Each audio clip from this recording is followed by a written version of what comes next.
தொழில் முனைவு என்றாலே அது பெரும்பாலும் ஆண்களின் ஆதிக்கம் செலுத்தும் துறை என்ற எண்ணம் நீண்ட காலமாக இருந்தது. ஆனால் அந்த பார்வையை முற்றிலுமாக மாற்றி தமிழக பெண்கள் புதிய சாதனையை படைத்துள்ளனர்.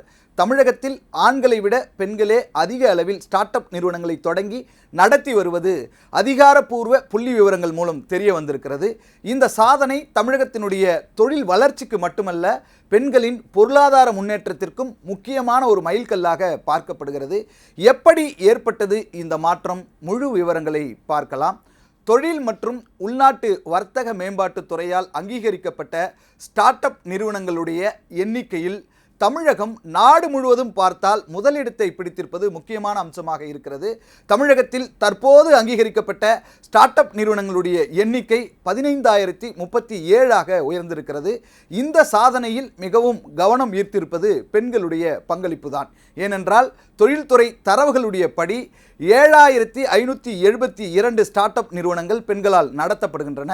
அதே நேரத்தில் ஆண்களால் நடத்தப்படுகின்ற ஸ்டார்ட் அப் நிறுவனங்களுடைய எண்ணிக்கை 7,465. அதாவது ஆண்களை விட பெண்களே அதிக அளவில் ஸ்டார்ட் அப் நிறுவனங்களை உருவாக்கி வெற்றிகரமாக நடத்தி வருகிறார்கள். இது வெறும் எண்ணிக்கை மாற்றம் மட்டுமல்ல, தொழில் முனைவுத் துறையில் பெண்களுடைய தலைமைத்துவம், முதலீட்டு நம்பிக்கை, புதுமையான சிந்தனை மற்றும் பொருளாதார சுயநிறைவு ஆகியவை வேகமாக வளர்ந்து வருவதற்கான அடையாளமாக பார்க்கப்படுகிறது. கடந்த சில ஆண்டுகளாக தமிழக அரசு ஸ்டார்ட் அப் ஊக்குவிப்பு திட்டங்கள், இன்குபேஷன் மையங்கள், நிதி உதவிகள், திறன் மேம்பாட்டு பயிற்சிகள் உள்ளிட்ட பல்வேறு முயற்சிகளை முன்னெடுத்து வருகிறது. அதன் பலனாக புதிய தொழில் தொடங்கும் இளைஞர்களின் எண்ணிக்கை மட்டுமல்ல, பெண்களுடைய பங்களிப்பும் தொடர்ந்து அதிகரித்து வருகிறது. மாவட்ட வாரியாக பார்த்தால் 5,134 ஸ்டார்ட் அப் நிறுவனங்களுடன் சென்னை முதலிடத்தில் இருக்கிறது. அதற்கு அடுத்த இடத்தில் 2,011 நிறுவனங்களுடன் கோவை இருக்கிறது.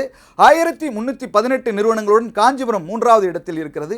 இதனைத் தொடர்ந்து திருவள்ளூரில் 916, செங்கல்பட்டில் 815, மதுரையில் 497, திருச்சியில் 446, சேலத்தில் 403, ஈரோட்டில் 350, கிருஷ்ணகிரியில் 239 ஸ்டார்ட் அப் நிறுவனங்கள் செயல்பட்டு வருகின்றன.